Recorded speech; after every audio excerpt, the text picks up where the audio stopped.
I love it. I want one of those, but with the Nebraska state on it. Right? That Where'd you get it at? I mean, did you have to have it handmade, or did you just purchase Yeah, it's it? handmade. My wife knows somebody who makes these things and made it handmade, so she got me that. And yes, this is my Tavian Banks Jaguars jersey. I thought so. Sweetness. Yeah, guys, we are live, so watch what you're saying. You got out there too fast after I hit live, buddy. You got out there too Here fast. I am feeding my face. I told you we were going live, and then when I tell you guys that, I mean I'm going live. All right. Well, we are here to discuss yesterday's Iowa State game and all the things that went with it. First of all, I want to. This is kind of a funny thing with Jason yesterday and Jason's group and everything. Anybody who listened in Jason's group yesterday will understand this. On his YouTube page, not his YouTube, but his Facebook group, because he was running about 2 plays behind. I was too earlier until I switched TVs, and then I was caught up with everybody else. And it was really distracting before. But after we secured the game, when we got that sack or that we hit that runner on 4th down behind the thing, after everybody was going, yeah, we won, yeah. Jason didn't read any of that. He didn't realize it. And then he's going like crazy. And I go, Jason, you're only about 2 minutes behind us. He goes, what, you guys knew? You guys knew all along?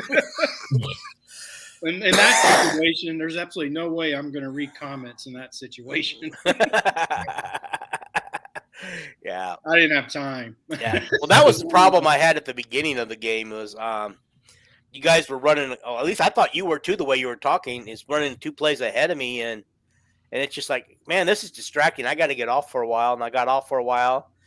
Then I went and switched TVs. And then I came back on and I go, oh, it seems like I'm current with everybody now. So one TV is running behind and I don't know why. And the other TV was current.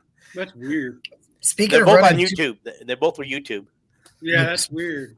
Speaking of running 2 plays ahead or 2 plays behind or however you want to say it, I feel like Brian was 2 plays ahead of the Iowa State defense at times.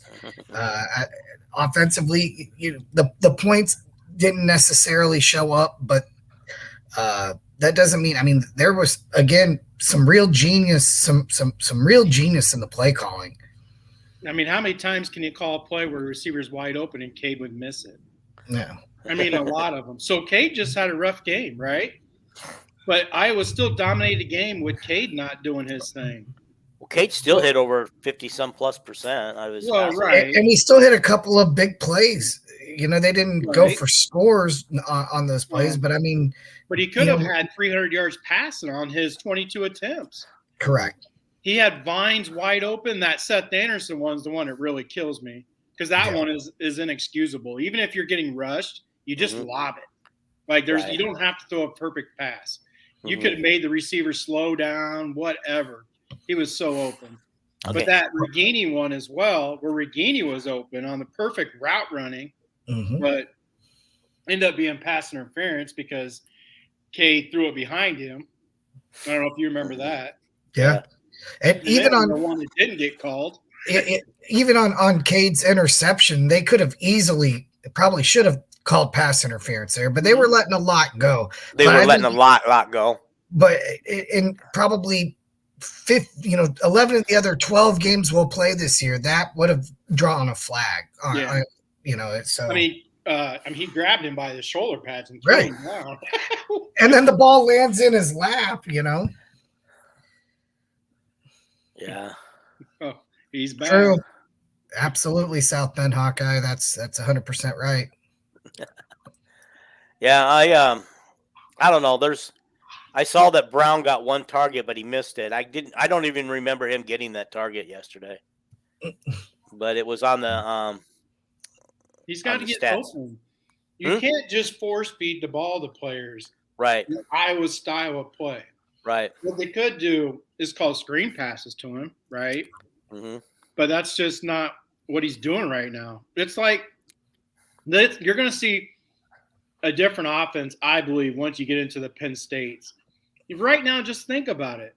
Iowa has had the lead like 17 or more points at the half, both games. Right. Iowa pretty much has just cruised to victory both games. Last week it got close in the end, but they were still up. They still had to drive the ball, right? It wasn't like Iowa State was right there getting ready to tie the game or anything.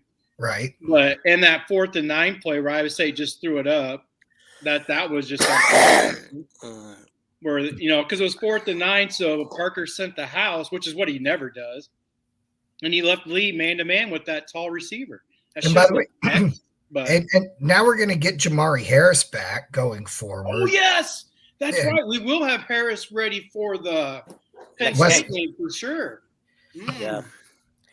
So teams have been picking on Lee. The last 2 weeks, the first 2 weeks of the season, teams have been going right at Lee, challenging him. I don't know if they'll want to go at Jamari the same way they're going at Lee, but they definitely don't want to go at Cooper. So that's the thing is they're going to have to pick somebody, right? So the defense is going to get better, and I believe. Jamari, go ahead. No, you go ahead. I talk a lot, so okay. I was just going to ask if Jamari Harris gets his job back right away against Western Michigan, or does he have to earn it back? No, he's been on the depth chart. He's number 1. It's just he's not playing the game because if he would have played the game, that game would have been forfeited. Right. So that's why he's not playing. No, he's going to be number 1. He's been practicing. He already, he knows the defense. We already know how good he is. This thing is he has to stay healthy. Yeah. Right. So that would be nice if we could get a resolution to Noah Shannon to get him back. If we could just get him back by Penn State, that's a game that's going to be interesting. Right. So, but yeah, the NCAA will probably drag their feet all season on that one, and then say come at the end of the season. We'll reduce this fine to 6 suspensions, 6 games. And it's like, well, the season's over, dude. But no, I just think Iowa's just been feeling their way with Cade. Right. It hasn't been that they haven't gone full speed ahead on offense because everything has been going so great. All these ignorants who sit there and talk about Iowa's offense because they're not getting 25 points, they have dominated the first quarter. Right. Period. They're up by double digits before the first quarter is even over. So, I mean, duh. And if you can't tell the difference between this year's offense and last year's offense, I don't know what to tell you. Right. Look, I mean, people are saying this is just like last year. Do you not remember the South Dakota State game? 6 points and not from a touchdown. The Iowa State game, they're like, this looks just like last year. Yeah, after Iowa was up 20-3, then it looked a lot like last year. This is why I can't just. We scored a lot more points in those 2 games than we did total before. I mean, that's why I can't get on just these. I just can't start coddling to people with their negative crap. Right. It drives me insane because they're just making stuff up. I mean, there's a reasonable person that could watch these 2 games and compare them to last year's 2 games and say they look exactly the same.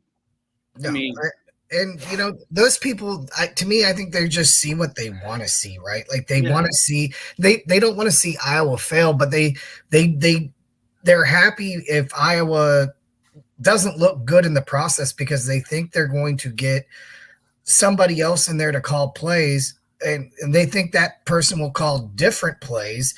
And the reality, the playbook ain't changing. It does not matter. And actually, Brian talks Kirk into throwing the ball more than any other OC did.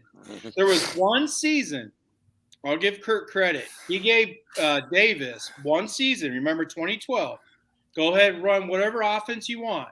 They spread the field, ran the same offense they ran with Vince Young, with Vandenberg, and it was just terrible. It was a disaster. It was a disaster. So Kirk learned from that season, okay, I can't do that again. Right. That was crap. Kirk, changed Davis and said, we can't do that. You got to go back to this scheme. Mute your mic when you do that. Okay, sorry. Man. he let Davis, and that's why you went back and you saw in 2013 with Wiseman that the scheme resembled what Iowa's scheme has always looked in 20 years. It was almost a hybrid, a little bit of, a little bit of what Greg wanted to do, but with more Iowa principles. Mostly what Iowa principles was. Yeah. Right. So that's a lot of reason. Plus this wins. Did you guys see that stat? They're 64-2 if they just get an 8-point lead. Yeah. I mean, at any point during the game, if at any point Iowa gets up 8+, 64-2. I mean, that tells you about how good Kirk's scheme is. Right. Right? I mean, granted, they're not winning Big Ten titles, but they don't have the talent to win the Big Ten titles. They're trying. It's Iowa. Right. Right? Hayden Fry won 2 Big Ten titles with an 8-4 record. Right. That's not going to work now. Right? Mm-mm. So he did have one where I think Iowa was 10-1 in 1985 because they ended the season 10-2 in 1985. Right. Which was the Rose Bowl year's best year. Mm-hmm. But other than that, those other 2 years, like in 1991, they were 8-4. That kind of stuff isn't going to fly in today's college football.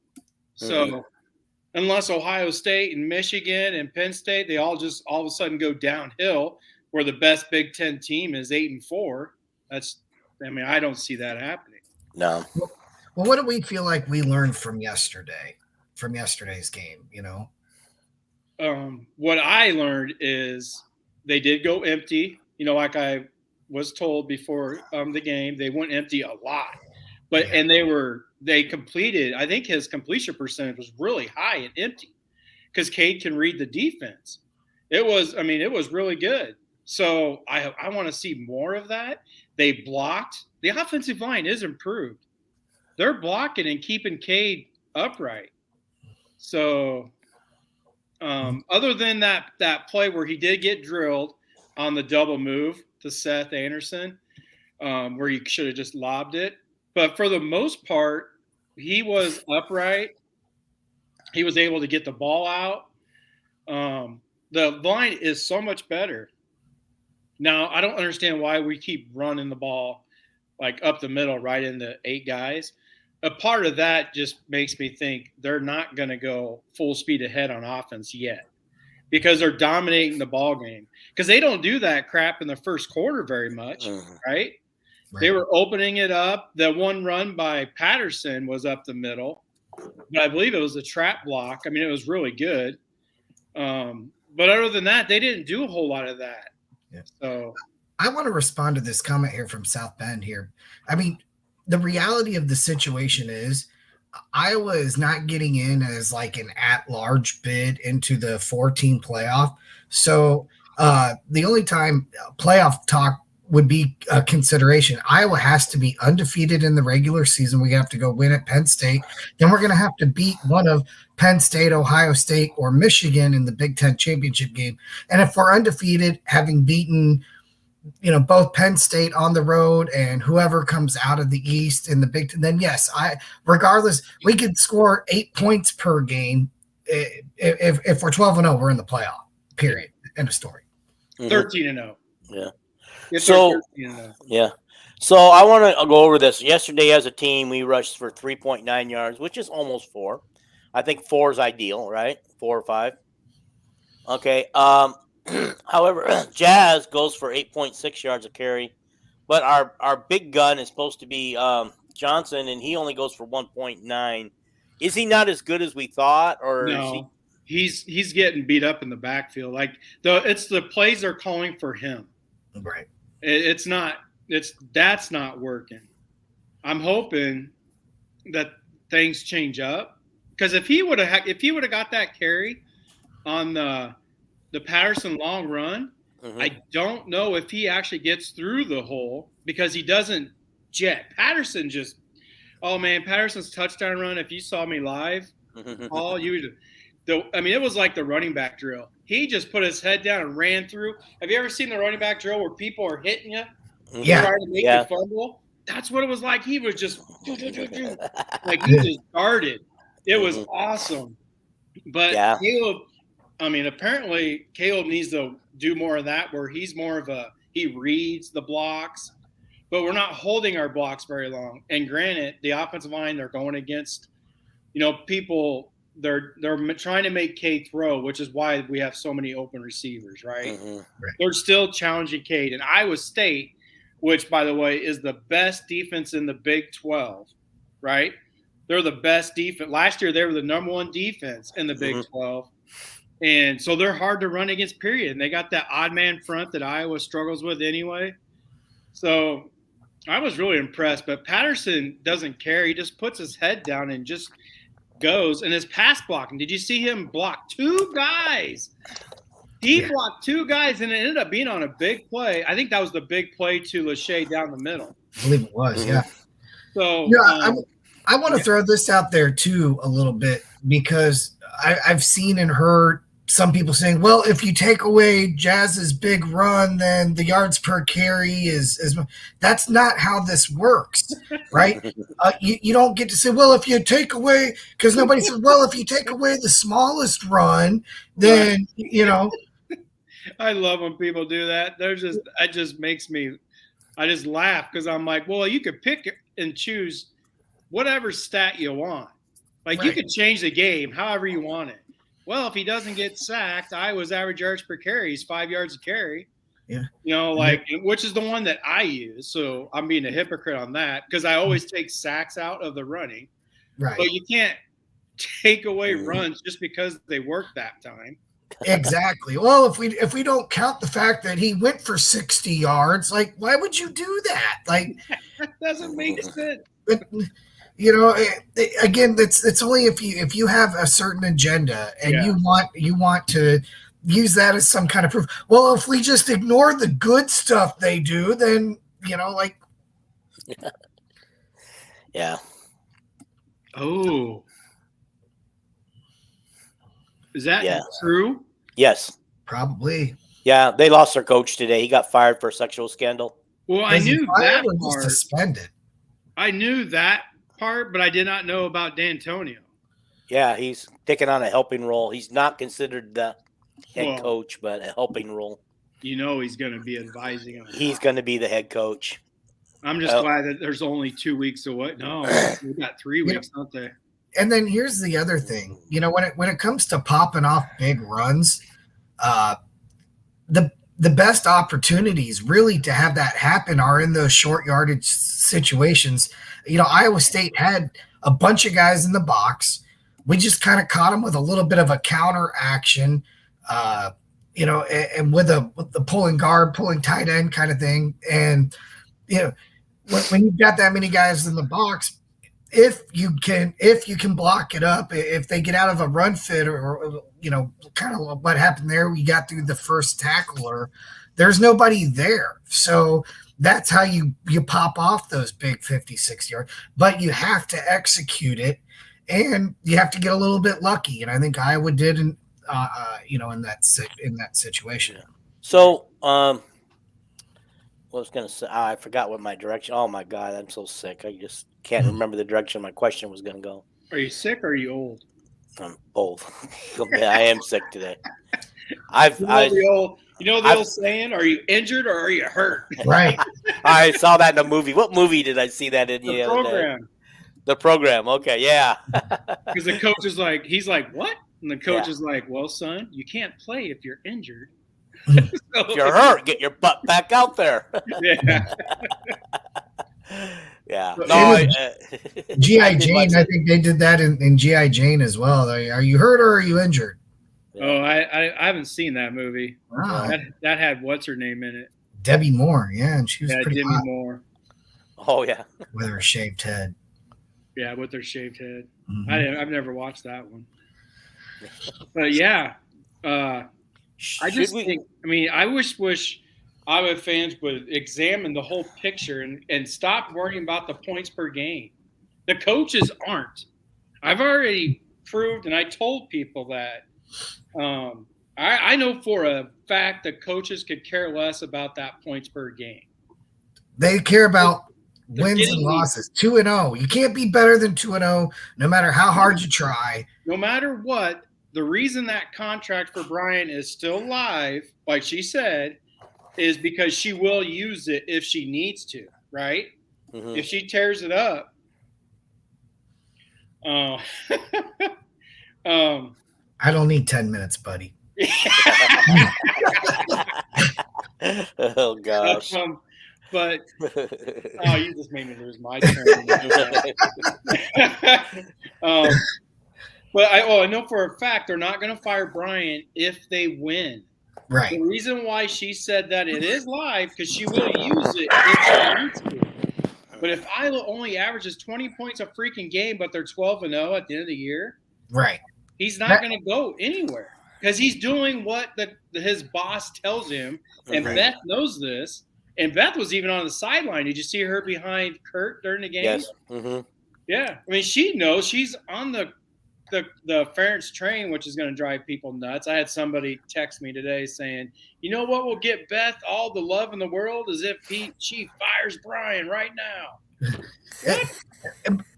You know, and as we have wide receivers streaking down the field uncovered, like what if that is Brian's fault? Like he called so many good plays. You know, oh my God, he called so many good plays that just weren't executed. And the sad part is it was on the quarterback. Sure. And we can go back to and make excuses because, he's not in tune with his receivers yet. But now that he's healthy, basically 100% healthy, this week he should practice the whole week. Right. So he has time to get down. He's a competitor, so he's going to be hard on himself when he watches the tape. What if another narrative comes up? He takes this week off because we can win without him. And he gets fully healthy for the Penn State game. He is fully healthy now. Yeah. He's not going to – it would be pointless for him to take this week off. Okay. He needs all the reps he can. Yeah. That's it. If we can get an 8+ point lead over in Happy Valley, I would 98% of the time they win in that situation with an 8+ point lead. So that should be the target number, right? That we're really worried about, not how many total points we score. Can we get an 8+ point lead? Right. Yeah. That's where the old adage comes. Once Iowa gets a double-digit lead, look what they do. That's what we try to explain about the offense's numbers, Brian and I. Is because you could 100% tell the change in the scheme, the change in the coaches, the moment Iowa gets a double-digit lead, right? The stats said 8 points, but it just feels like once they're up 10, they just make sure, okay, if the offense doesn't make a mistake, we're going to win this, right? And the reason why they give up the 20 to 20s, like the defense gave up 20 first downs, but everybody plays back a little bit, right? Just catching in front of us and work that clock. We don't care because if you have an 8-minute drive, that's good too, right? Well, I don't feel like this year, maybe it's too early in the season to really judge it, but I don't feel like we've got the defense that we've had in the past. Well, they haven't gotten the lead like they have also. Right. That's a huge difference. Iowa's defense plays a little different too. Like I was just saying, how they play off, they give up a lot just to keep the clock going. It's no different than when they're on offense. They don't care if they gave up 20 first downs. Yeah. Because they're just letting you catch the ball and they're letting the clock go. Yeah. Right? They haven't scored this many points in the last couple of years, right? Right. So we can't really judge the defense yet. We got to wait until there's a game where Iowa is not in the lead. What you got, Paul? I don't, and again, I'm finding myself responding here to South Bend. I really don't think the defense is missing anything right now. I really don't. If anything, we're missing Jamari Harris, and that situation is about to resolve itself. Yeah. What we've seen the first couple of weeks is real hesitancy on the part of our opponents to throw toward Cooper DeJean. They're basically picking on a freshman. They're picking on a redshirt freshman, and they're not going to have that ability. And look, we got a defensive score this week. We could have maybe had one in week 1. Cooper if Cooper catches that, that's probably a pick 6. Right. And again, and now the 25-point thing in both cases we've left points on the field. Yeah, a lot. And so, I mean, I don't know. I think South Bend's right here. I like that. I don't think we have the swagger we usually have. I mean, they may not, but they're also, like I said, playing with the lead. Right. They're playing with the big lead. Like I was saying in the week 1, offense scored 14 points, back-to-back drives, and the defense just the whole team was like, oh, this is going to be easy, right? But the problem I saw yesterday is we gave up 2 quick scores. And, they had the ball to go 3, right? Am I wrong? When did we ever give up 2 quick scores? I thought weren't we leading 20-3? And then they scored a field goal and a touchdown, right? To make it 20-13. Yeah, on the scheme, what I was just talking about. Okay. They weren't quick. Okay, no, they weren't quick. No, okay. I don't mean quick in that way. Oh. I mean, they took so much time off the clock, but they were scheming for it, and their only touchdown came on a 4th and 9. Right. Like, there was nothing quick about that. They had the ball the whole fourth quarter. Okay, they got within 7 points. All they needed was a touchdown. They had the ball at the end. What if something went clearly wrong, and he got one of his receivers for a touchdown, much like he did on the touchdown before that? I mean. That's a game Iowa's always played, and they're 64-2. Yeah. Right. That is their scheme that they always do. We play the what ifs. Coaches don't. That's the scheme that wins. And by the way, sometimes you have to kind of tip your cap to the other kids. They're on scholarship too, right? And they're going to keep playing to the end. But and on that 4th and 9, they picked on the freshmen. Yes. You could say Parker shouldn't have sent the house because all they did was throw it up, right? Right. Because they knew it was man to man. 63-2. Okay. I think it's 64-2. I thought it was 64-2. It was 63-2 before the game ended, and then 64-2 after that. So and basically both the games this season, it falls into that category. Like I just don't, and they may not have the swag yet because they really haven't had to do anything, right? The defense they've been doing their thing. Everything has just been quiet. Iowa's been scoring right away, pretty much. They score on the first drive, the second drive, they're up 10 points. Then we get the pick 6 before half. They're up 17. Yeah. Right. Okay, X-Man had 0 tackles yesterday. Should we be concerned? No. Okay. He was playing defense. He was out there covering, right? Okay. And it appears now week 1 made me a little nervous. This game I felt better, but it appears that the linebackers are cleaning up. Granted, Cooper does his thing, and I don't even know what position Cooper was doing. He had 9 tackles. But did you see him? He was playing safety, and X was over there playing corner for a few times. I know it's because they won't throw his way, so they switched it up so that. I mean, and then they did. They tried to pick on X and Coop, and they just swarmed the guy, and Cooper had a pick. Do you remember that play? Oh, yeah, they ran into each other, basically. Yeah. They were both there. Yeah, well, the ball bounced off of X's head, and then too bad it didn't bounce in. It didn't bounce right back into Cooper's hands. Oh man! But so they're doing different things. Like this team is hard to figure out because they're winning so easily. Right. In my opinion, they're scoring points, and then they go in their damn, kind of shell mode. And there you go. That's the word I was looking for. Yeah. They go into their shell mode. I guess when we got out to that early good lead, 20-3, I was thinking, wow, I didn't see this coming. We might even get another touchdown or field goal on the board before this game is over. I mean, what I didn't hear at all on yesterday's broadcast ever once? What? The tornado siren. Was it going on?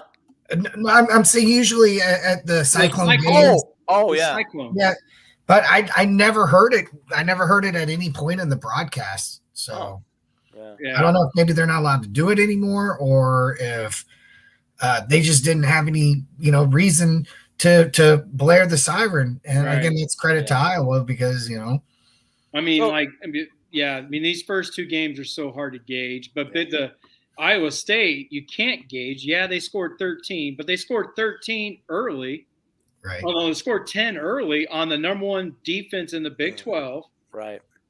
And then they just kind of cruised as they got that pick six. It was 17-0. Then, I mean, what do you – there, yeah. And, So, I mean – well, guys, this has nothing really to do with the game, but you notice when the referees yesterday had to go to the camera and tell us what was going on, you could hear them clearly, even in a loud Jack Trice Stadium where the fans are loud. You guys, at least I know you guys at least watched part of the Colorado game where you could not understand what the referees were saying. Were they not mic'd up properly, or shouldn't they be mic'd into the TV? Could have been technical issues with that. Could also have just look at, Iowa jumped out to a lead and took the life out of the crowd there in Ames. They really did. Mm-hmm. They kept showing the little kid who was just passed out, like, oh, they woke him up though at the end. Yeah. They kept showing Iowa State's quarterback's mom like she was, Mrs. Vandenberg, Right. Oh yeah. And then they kept, with the dad too, and they showed him. Oh, the dad looked like he wasn't happy with the way things were going on. He just had that scowl look on his face, like, I can't believe you're doing this to my son. No, oh my God. He was he was mad at his son sometimes. He was mad at the receivers who dropped. They had so many drop passes. He's an NFL guy. I did not know that. Yeah, he was in the NFL for 12 years as a tight end. Oh, I did not know that. God, he's a pretty big guy. He let his weight go after he got out. He played for the Colts, and it's Anthony Beck. I mean, he was, I believe he's even an all-pro tight end. Okay. So, anyway, yeah. And you know what? The thing that I liked most about yesterday, unless I missed it, not one word about Donald Trump being at the game. Yeah. Ron DeSantis was there too, I think. Well, there was three people there, but I forget who was there. Other than the fans being idiots, like if you're watching Facebook or Twitter, because some of the fans who showed up in either Trump or whatever they're rooting for, right? Right, yeah. And like some of them had a Hawkeye jersey that said Trump won as the name. Yeah. I saw that. So, I mean, there was some shenanigans, but if the announcers didn't talk about it. It didn't appear to even be a big deal for Secret Service. I'm guessing they went up into whatever Iowa State had. I bet Trump's like, this is nothing like the Yankee Stadium. What the heck is this? Right. But welcome to the Midwest, Trump. Yeah. But anyway, it's hard to gauge how this team is going because they've been winning pretty easily. Because they've been getting that big lead and then doing the same thing they've done for 20-some years. Well, and we ran some stuff against Utah State, like the sweeps to Wetjen. Oh yeah, the fly sweeps. Yep. And we did not do that at all against Iowa State. We got him 0 touches, intentional touches. Right. Well, but this time they had him in. They had him in a lot of times as a receiver, and they just didn't target him, I don't think. Well, they did fake reverses with him twice. Yeah, and one of those times was one of those tight end middle screens. So they kind of faked the jet sweep to Wetjen and then tried to come back with a middle screen, and Iowa State was just all over that. So, Coach, this is for you, this question, and it goes into the next – he continues it into the next comment.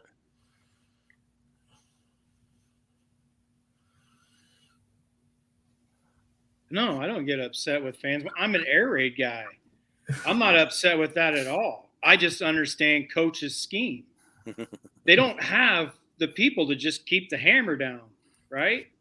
No, I'm not upset at all. I'm an air raid guy. If the Ferentzes are gone, I want an air raid guy to come in. I do have my favorite coaches that I would want to come in. It used to be Mike Leach, obviously. Yeah. But I love the air raid offense. I think it can be like unstoppable if ran correctly. Not all these people who claim they're running air raid. Purdue is really running an air raid with Graham Harrell. Wisconsin's running partial air raid. It may have some air raid schemes, but I haven't seen a lot from it as far as being air raid. They got to get some more receivers. Well, it's not only that; it's what they're doing. Like it's what I see as far as formationally and all kinds of different things. Yeah, they got a couple of decent running backs that they can utilize. And by the way, you look around the division right now, and you've got Purdue with a loss, Illinois with a loss, Nebraska with 2 losses, Wisconsin has a loss. So we're undefeated. We're in first place. here we are 2-0, and we have fans bitching. Northwestern win yesterday. Yeah, I mean, what would you do? This is my thing is, okay, you see that 63-2, whatever the record is. What would you guys do if they kept the hammer down? Remember the Stanzi years? All those pick sixes? Right.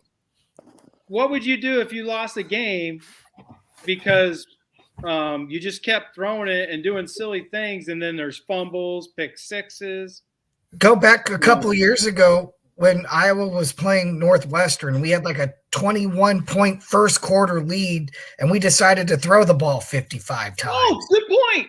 Yeah. And we lost. We lost. With Petrus or South Bend. Remember that game? They did. Petrus threw the ball 50 times. Yeah. And they lost after being up 17-0 or whatever. Yeah, and that's where they usually go into their run mode. What was Brian thinking that game? That's a game that Brian deserves criticism for. Well, I think that's when, because he did it against Purdue the week before that. You remember. They started out 0-2 in both games. Petrus threw the ball 50 times. I think they were just trying to see what they had in Petrus, right? That was his first season starting. And Brian thought, because of the COVID year where we started out 0-2? Yes. It was that year. And then, I mean, you think it's just like 2012. It's just like 2012 when Kirk let go of the reins on offense and Davis, and they went 4-8 or whatever the heck it was. And then in that year, 2020, Kirk let Brian just use Petrus like an air raid offense, threw the ball 50 times. After a 21-point lead. After a 21-point lead, and they lost. Right. Yeah. Good call, Paul. That's what I'm going to start using. But South Bend. That's what I bring. South Bend doesn't count 2020.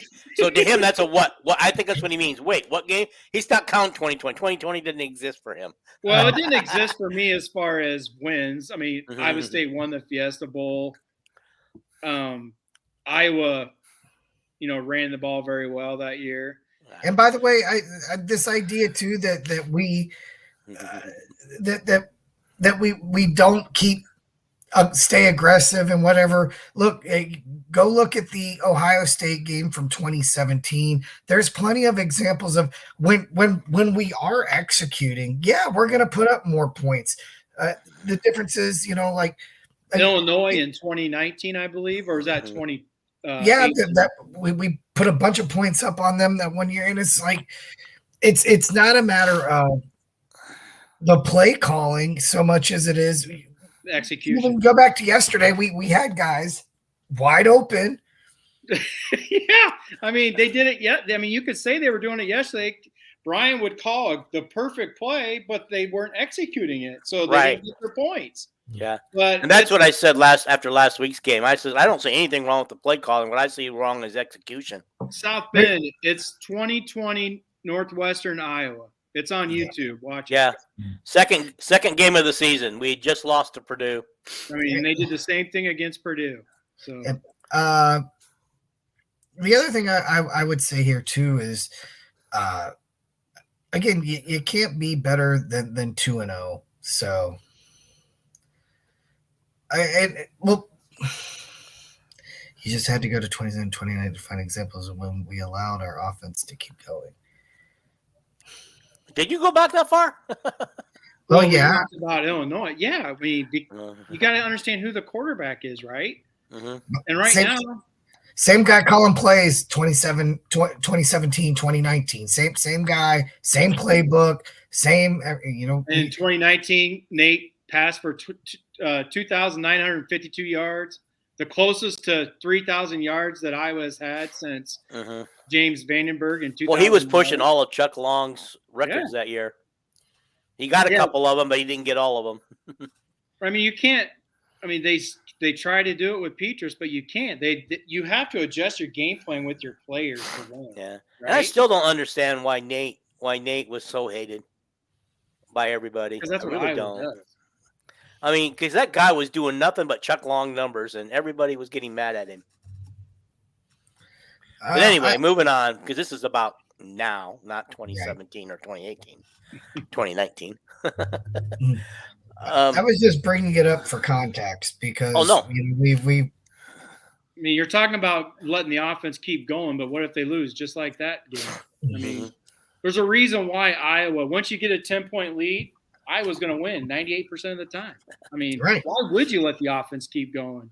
If your scheme is working, I mean, why would you sit there and keep throwing the ball and stopping the clock? And so, I mean, I'm just the opposite of that, South Bend, because it's not about style points with Iowa. With me, I watch other teams like Texas State to get my football fix. Iowa, it's about the love of Iowa. That's what it's about.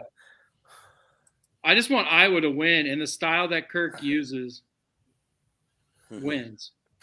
Right. I mean, it's like Kirk said last week or the week before. He said the fans get upset because they don't like the way they win, but they win, and that's his job is to produce wins. Yeah, who cares about the fans? Notice that they still sold the stadium out. The thing is with these people that were, I don't know how many messages you guys got, but Hawkeye fans telling you that I'm not buying season tickets this year. There's going to be nobody in the stadium this year. You know how many times I got those messages? Yeah, a lot. I just laughed at them. Holy cow. Those people still bought their tickets with their same seats. Well, there's a lot of them that didn't, but I'm like, don't buy them because then you're going to give it to people who actually want to be there. Right? There's so many people who want tickets who can't get the ticket because it's sold out. So there's so many people that tailgate and stay out on Melrose, right? They just stay out there and listen to the crowd, watch on TV right outside their houses. Right. So, I mean, Kirk's job is to fill the stadium, make the money that pays his contract. And win games. And as long as he wins games, the fans are going to show up. Right. Yeah. No, that's absolutely right. And plus this year, since we got Cade, it makes me wonder if we hadn't picked up Cade and the few others that we did in the portal, would we have a full stadium, every game sold out already? Probably. You know, I mean, Iowa fans are still going to Iowa fan, right? We're still going to show up. I think they would is because of Joey. Right. You saw Joey, he played a flawless game against Kentucky. Until they basically took the ball out of his hands because they were up 21 to nothing. They got the 21-point lead, and then they did what they do, and they won the game. Right. That's what the defense was looking pretty good that game. It was looking nice. Well, yeah. I mean, it scored 2 touchdowns and kept them a goose egg on there. We still had Jack in the middle. He wasn't going to Yeah. Poor Jack didn't know his grandfather was killed at the time he was playing. Oh yeah, that was very sad. Yeah. Okay, guys. I was going to say, go ahead. No, go ahead. I told you. Let's go over our picks. I was just going to suggest that. How did you guys personally think you did? Jason, how did you think you did? I sucked. Okay, Paul, how do you think you did? I thought I did okay, except for I took Nebraska to pull that upset. And, you know, early on, things weren't looking too bad. And I thought to myself, even at halftime, if they could get to halftime down 10-0 with all of the blunders they had committed in the first half, they'd have a chance in the second. But, boy, they couldn't help themselves. They just kept doing Nebraska things all game long. Okay, so here's how it came out. You went 4-3, Jason. That shocks me. I thought it was worse than that. I went 3-4, and Paul went 2-5. Oof. So total, Jason is now still the leader with 10 wins, 3 losses. Paul and I are tied at 8-5. By the way, I also want to defend myself a little bit because I know I had picked Virginia Tech to beat Purdue. But that game went into like a 5.5 hour delay. And by the time the game finished, there were no fans left there. So it was like a 2020 game. It doesn't count. I think we should just throw that. Well, I'm in the same boat you're in because I lost that game too. Purdue was actually better than I anticipated they would be, but I won 4. I was feeling I was 3 and 4. Yeah, I didn't know I had 7 games. I kept getting my numbers wrong. I go, how come I got 7 games on here? I had 7 games. I thought what did we have? Go through it here because I don't even remember what we picked and who we picked. Okay, so Utah at Baylor. Utah barely wins. We all picked Utah. Okay. Wisconsin at Washington State. We all picked Wisconsin. None of us got it right, obviously. Nebraska at Colorado. Jason and I both picked Colorado. You picked Nebraska. And I remember when you said with Nebraska, you were out there on a lone island. Thank you, South Bend. I will do that. Purdue at Virginia Tech. Only Jason picked Purdue. You and I picked Virginia Tech. Illinois at Kansas. We all picked Illinois. You know, and I look back on that game and Paul and I were talking ourselves out of Kansas. Yeah. I'm just going back and I'm thinking, why didn't I pick Kansas? Because I really thought Kansas was the better team. I love that Brad Banks clone they have at quarterback. He's my guy, too. I didn't realize he was going to play, or I would have picked Kansas. Jalen Daniels, we sat there and talked about how much we love Kansas, and then we freaking picked Illinois. Yeah. Okay, we all picked Iowa State. I mean, Iowa to beat Iowa State. I picked 13-6. I was 20-13, actually. Jason, you picked 2014, so you're closest. Yeah, on the score wise. My wife told me that. She said I suck because I missed it by 2. And you had 30-6, Paul. So in terms of having an easier victory, Paul was the only one correct there. He felt it was going to be an easier victory than it needed to be.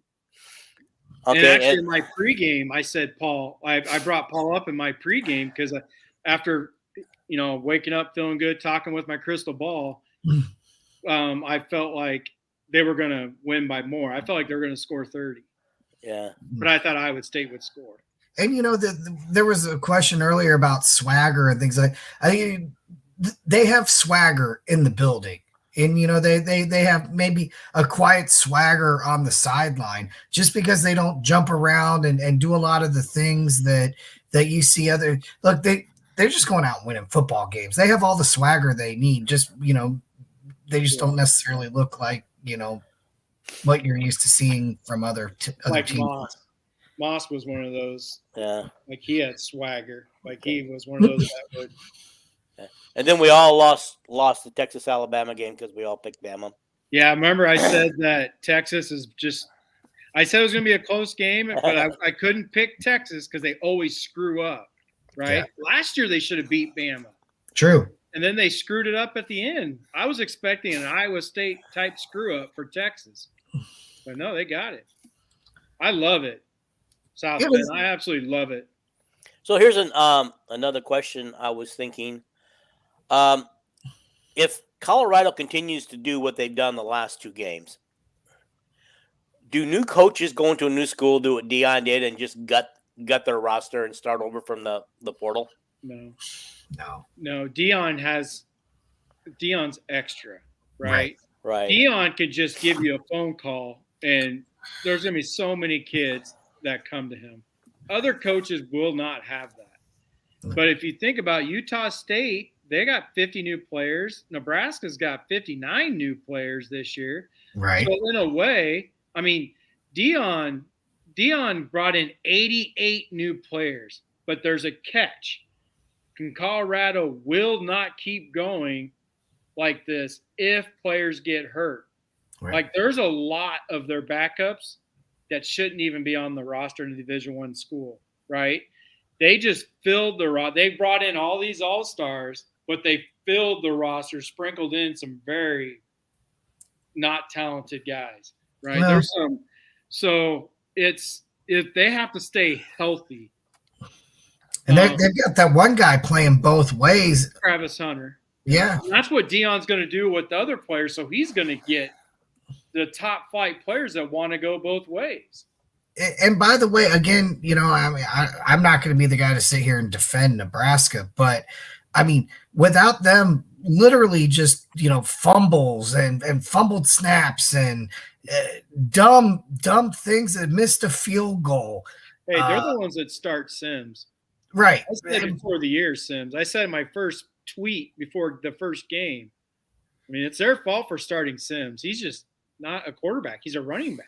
Right. He's a turnover waiting to happen, but it's like with all the things that they had go on in the first half, and their defense, by the way, does scare me a little bit because they really did hold that Colorado, considering the short fields and everything else that they had going on. They were hanging with Colorado for It didn't really bust open until Nebraska had committed their 9th blunder of the third quarter, it just. I mean, but Nebraska's doing really simple things on defense. They run the 3-3-5, but it's not complicated. Right. Like, I really think Iowa could probably exploit that defense. I think they may add more as the season goes. I'm thinking it's really simple because – it's a new roster, but I understand what you're saying because they did play well in that first half, but they're just so.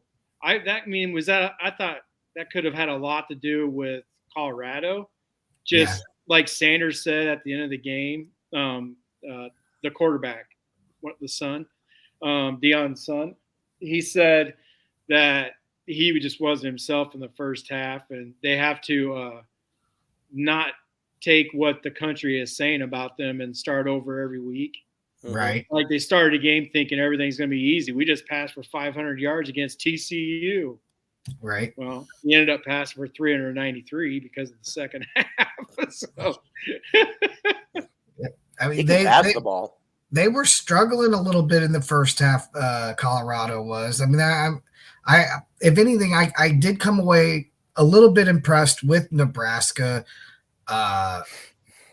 They just need to quit turning the football over, and they could be 2-0 right now. I mean, certainly they,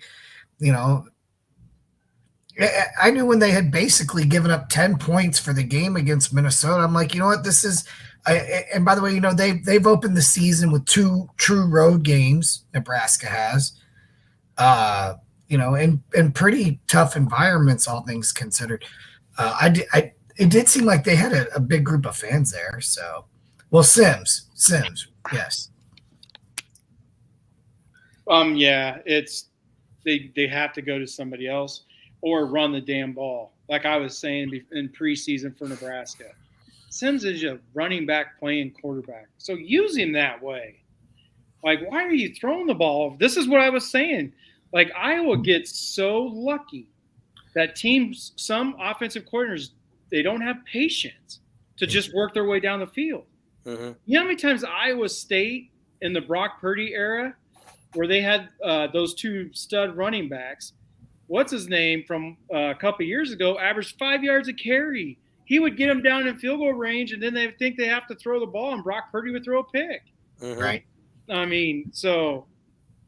By the way, we had an Elijah Yelverton sighting in the Colorado game. I did not know he plays for the Buffs, but there you go. So I don't know if anybody else caught that or not. I did after you mentioned it. He's an example of what I'm talking about. They just pick people to fill the roster.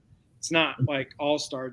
Their starting lineup is extremely good, but once you get past that, it drops. It's a huge. Yelverton was highly thought of coming out of high school. He was like a 4-star recruit. He was on the field goal team. Yeah, he was on the field goal team. But that's what I'm saying with, like, to what South Bend was saying. Nebraska is a perfect example of why you don't just open it up. Right.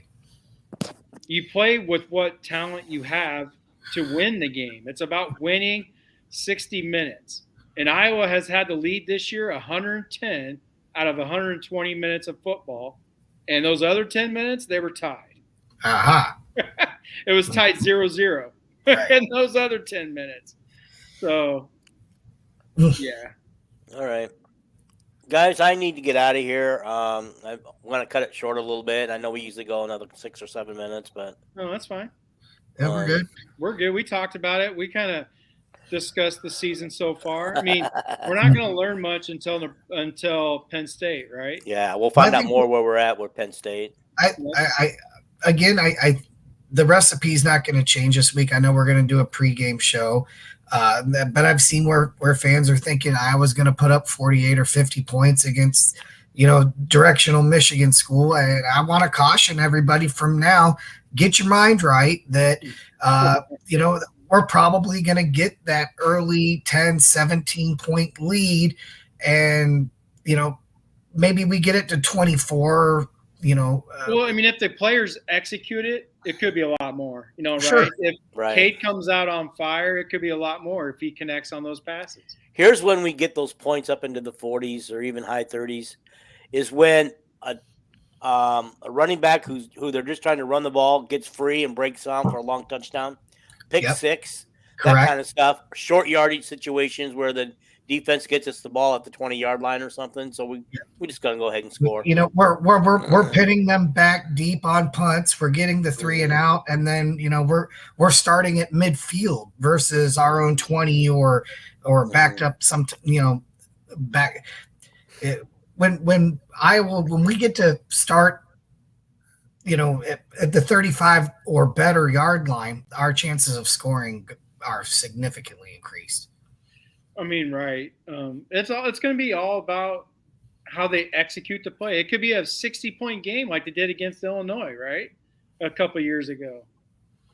It's all about the execution. They're going to still try to pick up third downs, right? Until like the last couple minutes of the game when they just run the ball 3 straight times and punt it. It's going to just depend. The game will just – how the game goes dictates because all they want to do is win. I think we're also going to be healthy for Penn State. I think we're looking at getting Bo Stevens back on the offensive line. So he may help provide a little bit of something, just another body or whatever. Outside of that, hey, knock on wood so far too. We've made through a couple of games and through fall and whatever, and haven't had any real major. I don't even want to say the I word. So yeah. Don't say it. Don't say it. Dean says it sometimes. Don't say it. Yeah. So far, we're fairly healthy. So well, and that's kind of what I expected. I think we're going to do the same thing next week. Yeah. Control the game, get a lead, and then probably put the backups in like they did against Utah State. Have the whole depth chart play plus, right? So, I mean, and the coaches feel, I can guarantee you, they feel that they want to be 100% healthy going into Penn State. That's the most important thing. If they win 21-0 against Western Michigan, so be it. As long as everybody played, nobody got hurt, and we go into Penn State and see what happens. For Iowa to score a lot of points, like Iowa's defense is going to have to give up some points, so Kirk will let the offense keep going, right? But by the way, we would be remiss if we didn't bring up that Iowa just landed a big offensive tackle commitment, right? Yep. So obviously not in the realm of Proctor and what he was projected to be, but still big time 4-star, big kid. 375 pounds, man. Wow. Yeah, it'll be over a year. It'll be over a year before we actually get him signed. And right. He's a 2025 kid, but yeah. Right. My biggest fear is the last 2 great offensive linemen that we had. Alabama swooped in and took them at the last minute. Both of them changed their mind at the last minute. And I don't think this kid they'll get because he has a different mindset. He does seem to have a different. He seems not. He wants to be a Hawkeye. Yeah, he seems like he likes the University of Iowa, which is. But you're right. Who knows? They could bring a big bag in, and right. Well, that's why we're all buying Swarm beer. Yep. Not warm beer, Swarm beer. Don't I got 2 cans sitting in my refrigerator. I haven't drank yet. South Bend, that's right. But because they could bring a big bag in, and we're screwed. But I think Proctor might end up transferring. You think so? Why? Yeah, he's not. I'm hearing things. It might not even be real. It's just something that I heard that he's just not having a good time. And watching the way he played, he may not be having a good time. You know, back maybe to Iowa. Well, Iowa will take him again. You know how hard Nick Saban is on his players. Yeah, Nick Saban. I guarantee you, Nick Saban maybe have made him cry once or twice already. That's what he did to the Miami offensive lineman. Yeah. Remember that big guy? They have it on camera. He's just chewing that lineman's ass, and he started crying, and he was like, "Are you crying?" And then he ended up leaving Miami. By the way, aren't he and Kirk like the same age? Probably because they're in the same area. He was on the Fox pregame show. What's his face? The coach for Bama, Nick Saban. Oh, Nick Saban, yeah. He doesn't have a single gray hair. Are you kidding me? The dude's like 70 and doesn't have any grays, huh? Okay. I'm sure he spends $1 million on his hair. Yeah. So. Right. Was he the coach at LSU when we beat them in the bowl game? Yes, in 2000. Yes. That was his last game, I believe. Yeah, it's what. Yeah. He went to Alabama after that. No, he went to Miami. He went to Miami first?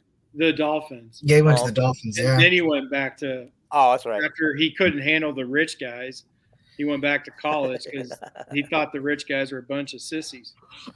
Well, by the way, he never had to coddle to players before.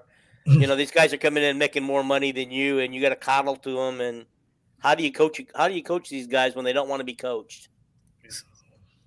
You know, which is probably why Miami didn't win a lot. Okay, guys, let's get out of here. We'll see everybody Wednesday night, same time, same channel. Bye, Terry. Bye, Terry. Go Hawks. Go Hawks. Yep, go Hawks. All right.